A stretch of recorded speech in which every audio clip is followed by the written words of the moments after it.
So in this video, I'll be reviewing the Nikon Z mount 50 to 250, and this is Nikon Z crop lineup. So if I put this on my Z50, it is essentially the equivalent to 70 to 375,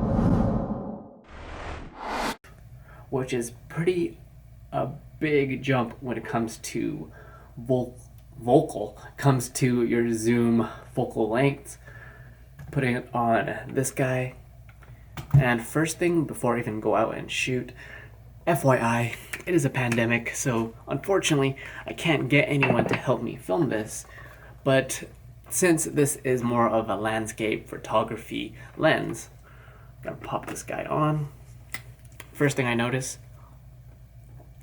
pretty light, but it's still, a little front heavy. And first thing I noticed when I picked this up, it has quite the retractable, protracting lens, as you can see. Goddamn. Lock and loaded. But luckily, it does collapse right there if you need it to store. But I'm going to be taking some video tests with this, some autofocus tests, some photos to see how this does. And if you guys want me to do more of these type of in-field tests, let me know in the comments. Smash that thumbs up button.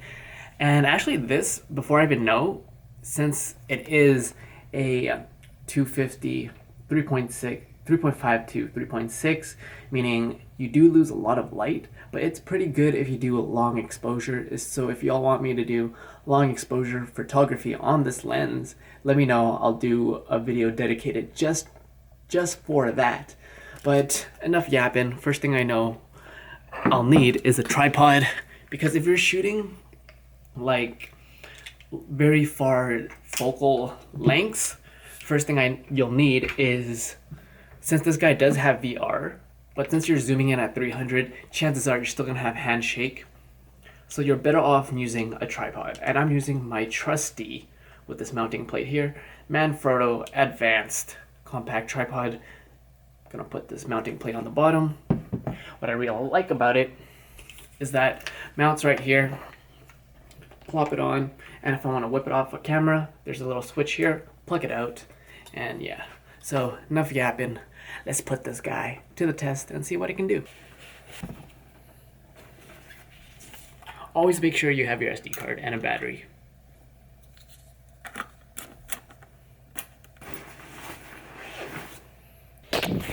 But right now it is almost 1:20, right before rush hour. And there's one point here in this park that I filmed my first Broke on a Budget episode. And there isn't much to film here, but there is this view right here. But with this typical camera, right, you can't see much. But before I even do anything, I'm just gonna go out there. It's freaking cold, but I'm going to use my zoom lens to see what I can get before I even jump out of my car and see what I can get from this. Right now, guys, I am on shooting at 4K, and as you can see, auto ISO, a little overexposed, but as I zoom in, right, this is me at 50. Right, there's a person there and their dog. I'm gonna zoom in. This is at 135. You see a little bit of lens stabilization there, right? Or just the person there. And this is me zoomed in all the way. 1/50, 6.3 aperture at 100 ISO. Now I'm gonna try to touch to focus. But right now it's having a hard time focusing on the building. I turned on touch to focus. There you go. Now I tap the buildings in the background. And as you can see, tap to focus. And the little jitters, that is from the vibration reduction, because this lens does have IS lens stabe. You can see how far that is, because in reality, if I zoom out all the way, that's how far I actually am. And let's get out there and see what else this guy can shoot. So this, guys, is me attempting to handhold 50 mil as stable as possible. And that's a nice view over there. So I'm gonna go over there and see what I can actually film. But this is me right now, just holding it with one hand. See how steady this actually is. Ooh, it's a lot wet, but I think it'll be worth the shot to see what I can actually capture over here. I have a little hill over here.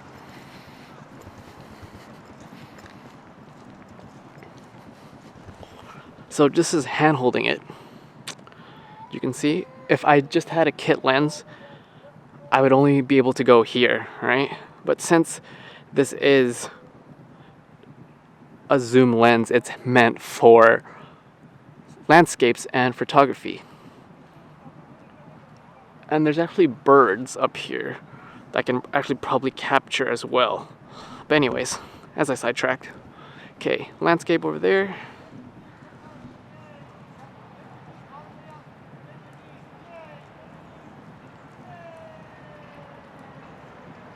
This is how it looks like as I'm trying to steady shot this. Right, the jitters is from the IS, but not bad considering how far I actually am away from this. So here I'm at now at the park. To be completely honest, I myself am not a landscape photographer, videographer, or talking about wildlife, but if you did want to pick up this lens, I have my little setup here, is that you want to be able to shoot really far landscapes, portraits, as well as wildlife. So I have my little cute little setup here. There's a bird up there. I can probably get it. As well as there's some city skyline way over there. So we'll see how it looks. So right now my settings are 1/50, 4.5, auto ISO since I am outside now. And from the looks of it, looks like there is a bird right there. So I'm just gonna zoom in.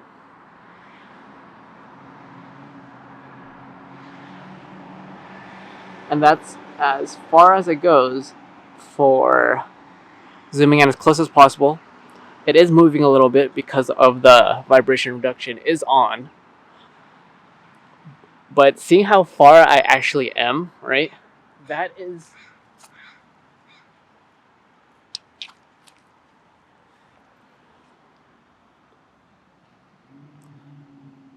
the bird that flew away.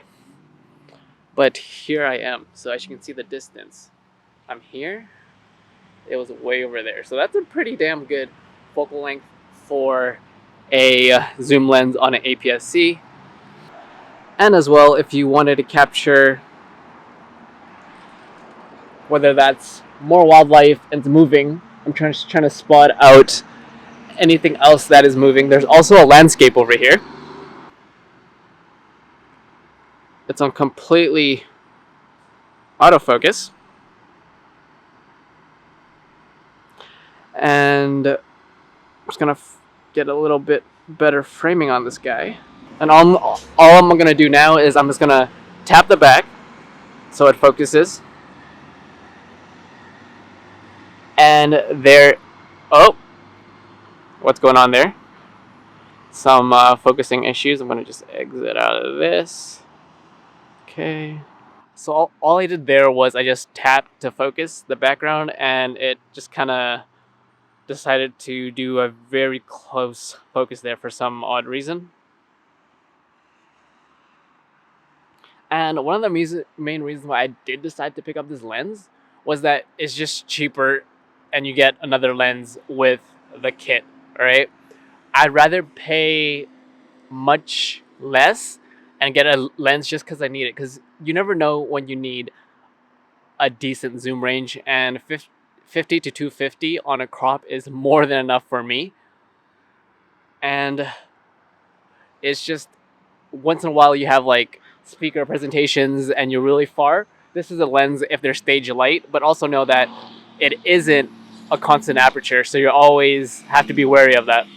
So far there are some video lag, or would you say issues with the lens in terms of focusing, but it is a kit lens. I'm not expecting like the most highest quality. But next, when it comes to what I'm gonna do is a little autofocus test with this guy to see how it does. I'm gonna turn on my SnapBridge app to my phone. I'm gonna be walking here to there.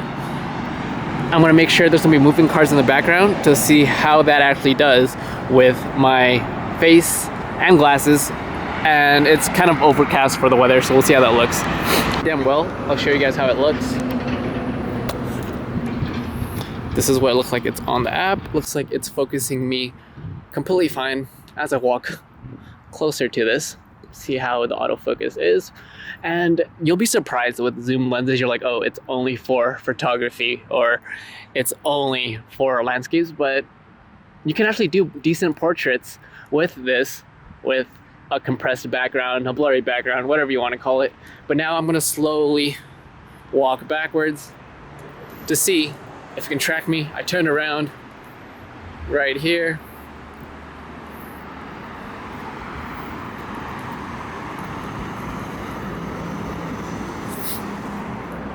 See how it does.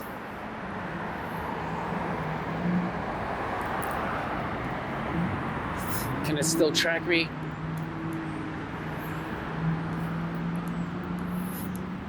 As I am slowly moving closer to the camera.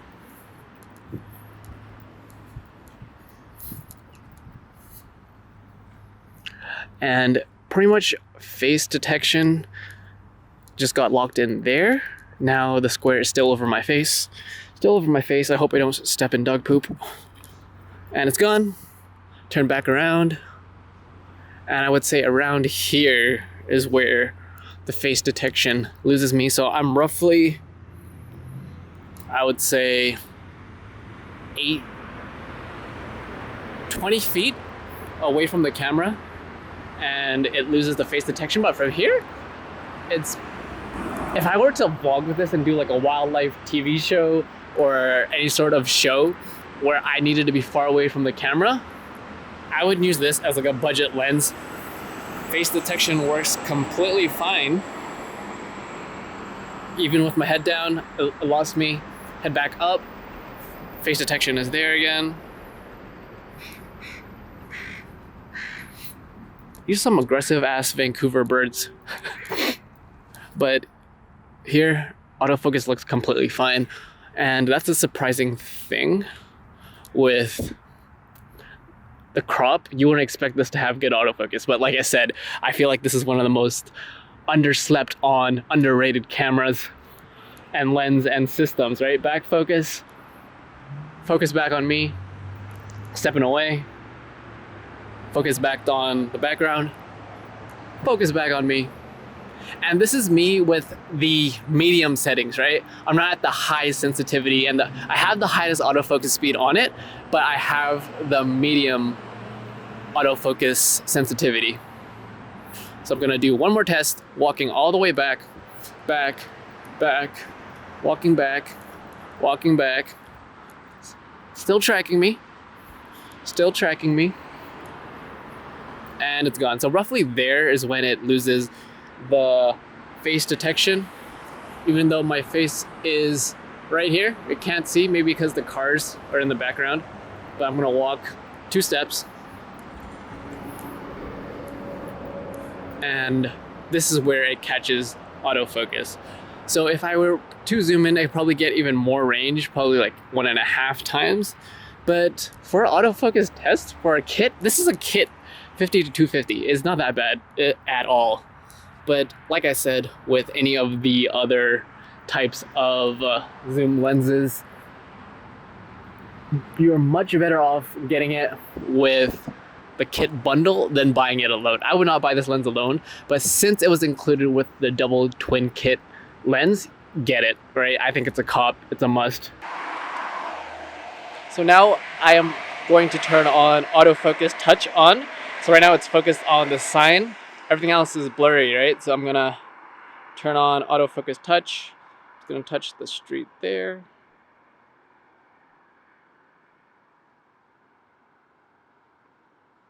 And then I'm gonna pull back to the sign.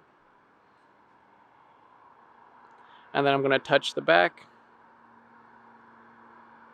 This is actually a perfect opportunity for me to track this guy. So right now it's still tracking on him. I still have him tracked. The box is still over him. And it's actually tracking him pretty well with all the cars in the background. I still have him, and I might lose him. And I lost him. And if you stuck around this far, I'm gonna have a little bonus clip of me walking down, seeing if it can still autofocus on me, and seeing how if it can still track me.